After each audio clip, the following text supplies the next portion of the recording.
Pendant la période de crise que nous vivons, notre podcast change de forme. Nous vous y demandons comment vous vivez vos émotions pendant cette période de confinement. Et nous interrogeons parfois des experts et des expertes pour nous aider à décortiquer tout ça. Je suis Cyrielle Bedu et vous écoutez Émotion, un podcast de Louis Média.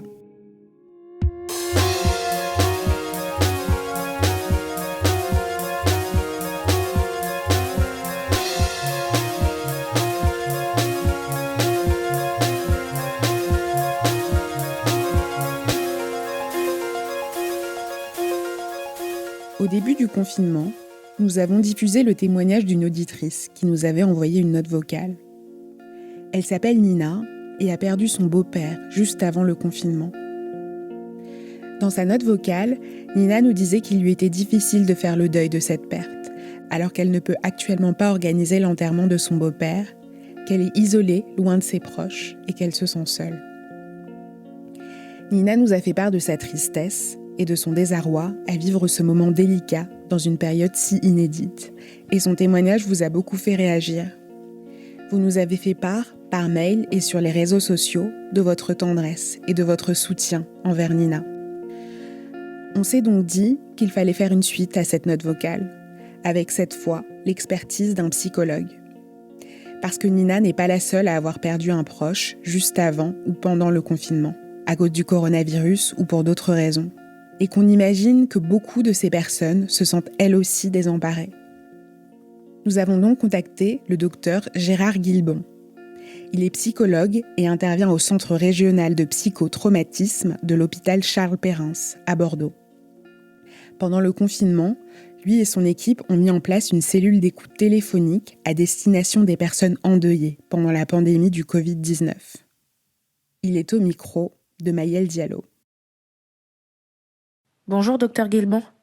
Pour commencer, est-ce que vous pouvez m'expliquer qu'est-ce que ça veut dire être en deuil ?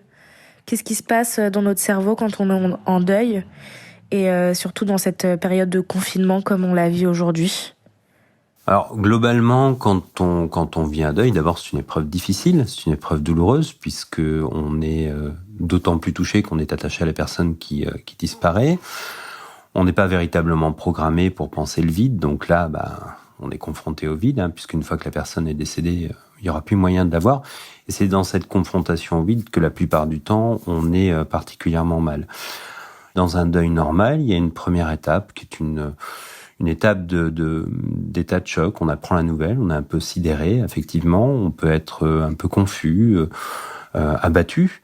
Et progressivement, on va, dans cette première étape, commencer à prendre conscience de la disparition du proche, qui va nous conduire très naturellement à une deuxième étape, qui est une étape, on va dire, où là, on va avoir des décharges émotionnelles, c'est-à-dire qu'on va commencer à éprouver le deuil dans ses composantes émotionnelles, avec de la colère, de la tristesse. C'est dans cette phase-là qu'en règle générale, on peut voir apparaître des phases dépressives, des virages dépressifs, ou s'installer en cas de complications des épisodes dépressifs caractérisés avec des complications d'adaptation. Mais en règle générale, dans cette deuxième phase, on commence à développer progressivement des ressources pour intégrer psychiquement l'événement et donc tout naturellement arriver sur une troisième phase qui est une phase de réorganisation personnelle, sociale, affective, une phase d'adaptation, puisqu'on est quand même bien fait pour s'adapter,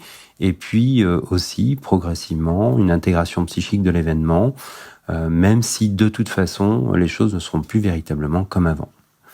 Le confinement va nous empêcher de dérouler les conditions normales d'accompagnement d'un deuil. Et plus particulièrement, le fait de ne pas pouvoir assister au dernier moment du défunt, le fait de ne pas pouvoir se retrouver à certains moments en situation de cérémonie, et puis de pouvoir communier avec les autres, sa famille, des proches, ceux avec qui on avait l'habitude de se retrouver. Dans le cadre du confinement, et plus particulièrement par rapport à la pandémie, on va avoir ce sentiment que quelque part, la personne est partie dans des conditions particulièrement difficiles. Donc tout est réuni pour faire en sorte que ces situations de deuil vont hypothétiquement pouvoir être particulièrement difficiles, mais surtout aller vers des formes pathologiques et devenir des deuils complexes. On a ce réflexe de se blottir pour chercher du réconfort. C'est un réflexe normal, quasi reptilien. La chaleur, le réconfort, le fait d'être ensemble, de se sentir finalement protégé, parce que ça a une fonction de protection, même symbolique. Dans le cas du confinement, toutes les interactions physiques, qui sont des marqueurs pour nous de réassurance, vont disparaître, puisqu'on ne peut plus être ensemble.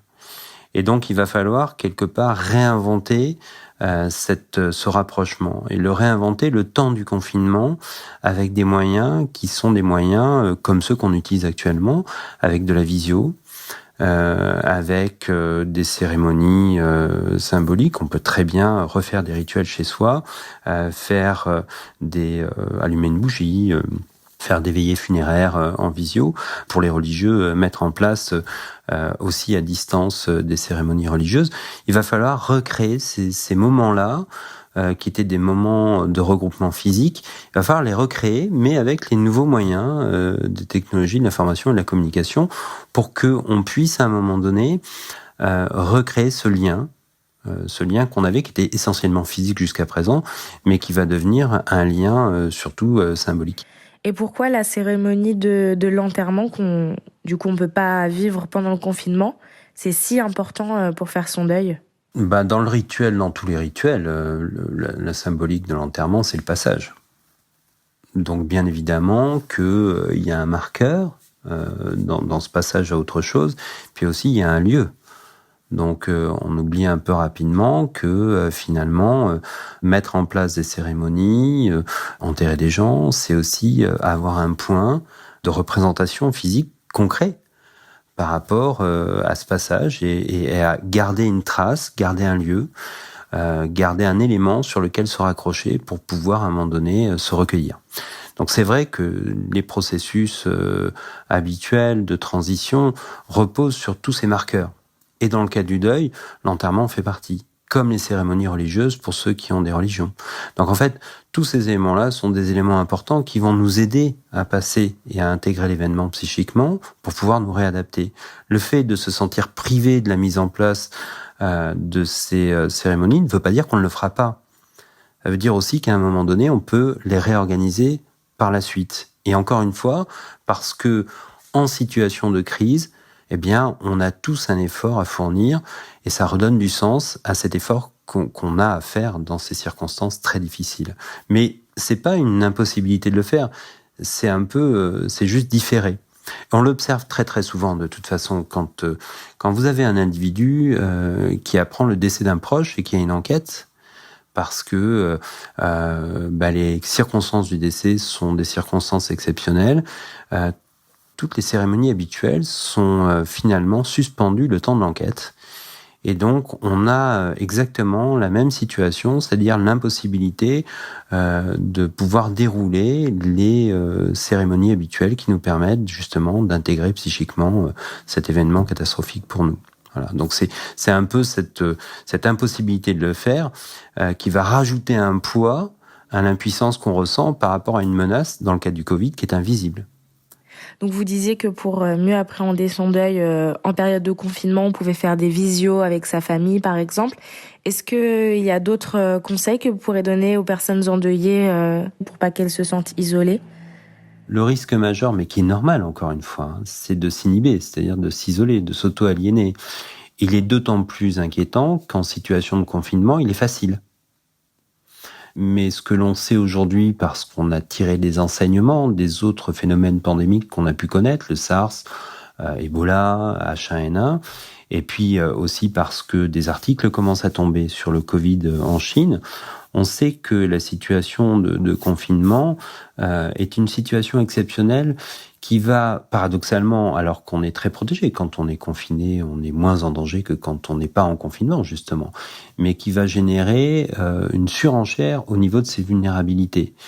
Et donc, la meilleure façon de lutter contre ces effets de confinement, c'est de structurer ses journées, c'est de se donner des repères, de recréer des réseaux sociaux et des liens sociaux.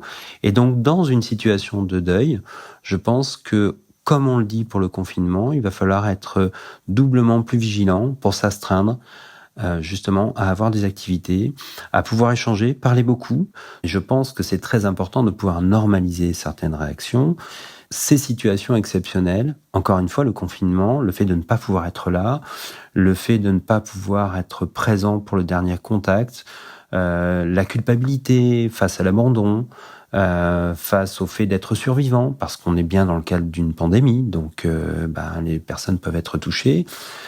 Tout ça risque d'avoir un effet et risque de développer d'autres pathologies. En plus du deuil compliqué, ça devient traumatique, donc on peut effectivement développer plus facilement un trouble de stress post-traumatique, développer des épisodes dépressifs caractérisés.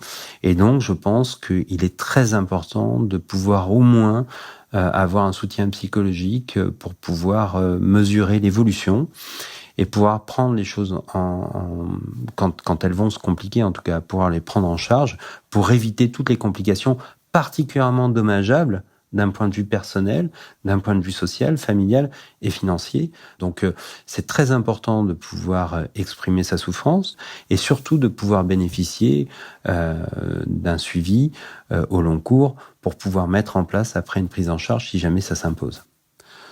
Le partage social des émotions, c'est une fonction très importante et c'est ce qui permet dans un premier temps, la répétition, le partage, de pouvoir aplanir, abraser les événements pour pouvoir les intégrer psychiquement dans de meilleures conditions. Garder pour soi, se retenir, s'isoler, c'est aussi créer une situation à risque de ne pas pouvoir y faire face. Partager, échanger, rebattre les cartes, c'est reconsolider d'un point de vue cognitif l'information avec une charge émotionnelle moins forte, c'est donc participer au processus d'intégration psychique et c'est ce qui permet très souvent à la personne de pouvoir adapter son comportement et élaborer des conduites qui sont beaucoup plus adaptées, beaucoup plus appropriées que si jamais elle garde tout pour elle. Je pense que dans les épreuves, on a cette capacité assez incroyable à remobiliser des ressources et à revoir ses priorités. Mais je pense que en situation de confinement, peut-être un petit peu plus, il va falloir remobiliser toutes ces ressources et au contraire, rentrer en contact. Donc, il y a un temps pour soi. C'est important de prendre du temps pour soi, pour pouvoir évacuer, parce que c'est normal de souffrir. Mais il y a aussi la nécessité d'être en contact, de garder le contact et de penser l'après, puisque le confinement s'arrêtera, et de pouvoir penser, refaire toutes ces cérémonies qui n'ont pas pu avoir lieu. Merci à Gérard Guilbon d'avoir participé à cet épisode. Merci aussi à Yoann Dubedou pour son aide. Maëlle Diallo a fait cette interview, Jean-Baptiste Aubonnet a mixé l'épisode et Nicolas Degélis a composé la musique. Si vous voulez nous faire part des émotions que vous ressentez pendant cette période de pandémie, n'hésitez pas à nous écrire à hello@louismedia.com. À bientôt et prenez soin de vous.